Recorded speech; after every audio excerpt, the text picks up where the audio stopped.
Aproveito para chamar aqui a nossa tela Theo Cury. Quero te ouvir sobre estas prisões. Duda Cambraia fala que foram consequência da fuga de Silvinei. O que está por trás destas várias prisões que foram decretadas pelo STF?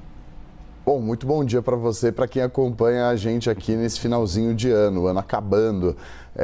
Gabriel, vamos lá. O ministro Alexandre de Moraes, no final das contas, ele toma uma decisão diante de uma tentativa de fuga parcialmente bem sucedida. Parcialmente porque ele conseguiu chegar à Assunção, saiu do Brasil por Santa Catarina e chegou ao Paraguai, mas buscava como destino final chegar a El Salvador. Isso acabou sendo um plano frustrado pelas autoridades paraguaias e também pela Polícia Federal que prenderam o Silvinei Vasquez. Diante dessa prisão, o que aconteceu foi que o ministro Alexandre de Moraes, para evitar que outros casos de fugas de pessoas que foram condenadas por uma tentativa de golpe de Estado no Brasil também fugissem, também fizessem a mesma coisa que o Silvinei Vasquez, que o Alexandre Ramagem, o ministro se antecipou e determinou a prisão domiciliar dessas pessoas que estavam em liberdade. Elas estavam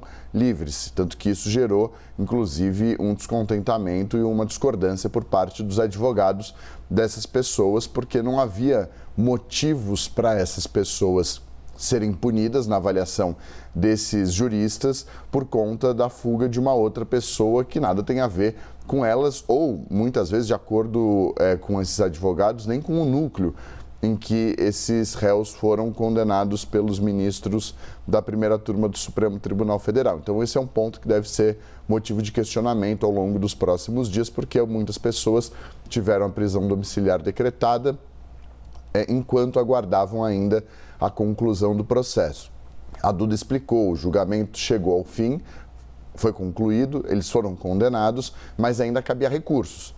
Não que esses recursos tivessem chances de reverter a situação dessas pessoas, Gabriel, mas no final das contas, elas ainda tinham de aguardar a conclusão da análise desses recursos até que elas de fato fosse determinada o início da execução da pena delas. Como isso não aconteceu, ainda havia essa expectativa de que elas aguardassem em liberdade até esse momento.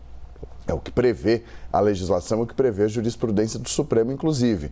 Somente diante de riscos claros de fuga é que uma prisão, que é uma medida gravíssima, gravosa, pode ser decretada.